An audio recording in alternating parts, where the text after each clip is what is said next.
Hi, I just wanted to make a quick video. I'm in my car. Um, Today makes a year since I had gastric bypass. Today, a year ago, 2000, September 7th, 2016, I was actually getting ready to go to the hospital to have gastric bypass. Um, yeah, so it's been a whole year. Stats at my highest, I was 321 pounds. When I actually started my surgical program, I was 274. Yeah. And on the day of surgery, I was 263 pounds. So, from my highest of 321, I've lost 144 pounds. And since surgery, well, I count that as the 263. So since then, day of surgery, 263, I've lost 86 pounds. So yeah, I've met my surgeon's goal range. They gave me a goal range. They didn't give me an actual number and say you must meet 160 pounds. They gave me a goal range of 161 to 181, and right now I am 177 pounds. So in a year I did meet their goal, but I do want to get to 150. I feel like although I have saggy skin, it's not like just skin, it's still fat filled. Like look here, look. Like this is my arm, and my bat wing. Although it's skin, it's still like when you squeeze it, it's still like it's got some fat up in there. So I feel like I'm one of those people who might have to be a little underweight and then gain some weight back. I don't know, but I think I need to get a little thinner.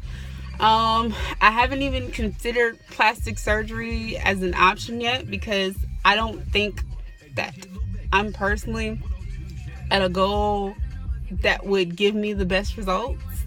I have watched like loads of other people on their journey, and I see, ooh, they're just really all skin for their saggy bits. And me, I'm like, I still got fat in my saggy part. My biggest problem areas I knew was always going to be my arms and my stomach. Those were the two biggest parts of me. I hadn't considered my legs, but I got some excess skin on there. But if I were going to have surgery, it would be my arms, most definitely. And my stomach is not flabby. I feel like it's still full of fat. And for me, I feel like I need to lose about 30 more pounds in order to really contemplate getting skin removal surgery on my stomach. I probably won't even think about seeing a plastic surgeon or anything like that until sometime next year, because I just don't feel like I'm at a spot where I can even seriously consider that until I lose more weight. And it's me wanting to lose more weight to be at a goal that I think will be better for me. I'm still considered overweight, but no longer morbid obese or that category 3 thing. It's like a hurricane. But the category, that there's morbid obese 1, 2, and 3, and maybe something else after it, but I was 3, and now I'm just overweight. So I'm okay with that. I thought that when I lost the weight, I would be able to see it, but I really don't. Usually, I see bits and pieces here, like I see my neck. I have a jawline now. Before, it was just like, it was all covered in fat. So I have a jawline now. No fake contouring to try to get one. I really got one now. So I see that. Compared to pictures when I was bigger, I do definitely see a difference. But every day, I don't see much of a difference at all. Like, that's why I guess it's really important to take a lot of pictures, because you won't really see it, because I guess you're seeing it in slow-mo versus somebody who doesn't see you every day or something like that. They see you here and then they see you there, and it's like, oh my god, I see you lost so much weight, and I'm like, oh, thank you. that's how I feel. I don't feel as heavy as I used to be. I just don't feel as small as I am now, according to the scale. What else?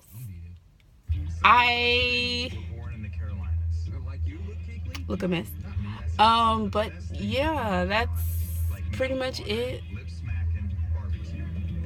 That's pretty much, trying to think of anything else. Oh, food wise, I eat pretty much whatever it is I want to eat in moderation, concentrating on the protein. I still, to this day, struggle with getting everything in. Like, I felt like I never really consistently hit my protein goals. Protein was always high up on the list, but I don't feel like I ever really met those goals like consistently. And when I say consistently, I might hit them this day, maybe tomorrow, maybe a couple days later, but consistently, no, because it would be like, I'm hungry, I'm really hungry today, and I would be able to meet my goals, and then like the next day I'm like, oh well, I guess I ate all that food yesterday, I'm not hungry today. And you have to make yourself eat, but then it's like, I can't eat all this or I'm gonna be sick. So I don't really consistently make my protein goals. I've been drinking more water, and I don't know if you can tell, but compared to, let's get you here, what my skin used to look like, my dark spots are getting way lighter, and I have PCOS. Sometimes I still get hormonal breakouts, and due to PCOS, I have unwanted facial hair. So anytime I get nicks on my face, like from either shaving or just scratching or whatever, it usually leaves a dark mark. So those, for me, I think they fade a lot faster now. I guess that's due to increasing water intake a little bit, and also I take a little bit better care of my skin as of late, so that's the plus. Medicines. I was diabetic. When I left the hospital, I was still a diabetic. I left the hospital like 2 days after I had iron. 3 days. The third day I left the hospital. And I left still being a diabetic, but I wasn't insulin dependent. They told me specifically, do not take any more insulin. I was only on pills. I was on metformin, and I didn't take that for long after I got home, maybe like a couple weeks, and then I stopped taking it.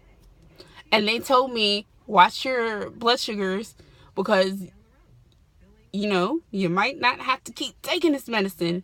So I didn't just stop taking it on my own the way it was directed towards me.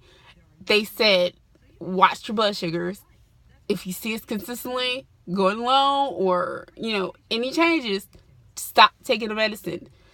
And my endocrinologist, which is my diabetes doctor, was totally on board. She always gave me a bit of leeway when it came to my medicine. She would always say, if you see that, because in the beginning we were trying to get the right dosage, and she would tell me, you can go up in increments of 2 on your insulin. Just email me when you do it. so we can make sure that the numbers are right, or you can go down by 2 or whatever. Just keep me in the loop about the changes that you're making. She gave me a little leeway to make sure that I was always okay between appointments, so that when I went to the next appointment, we could evaluate the plan. Do I need more of this medicine, or do I need to change to a different medicine? All so I really like my doctors in the sense that they really talk to each other and help me.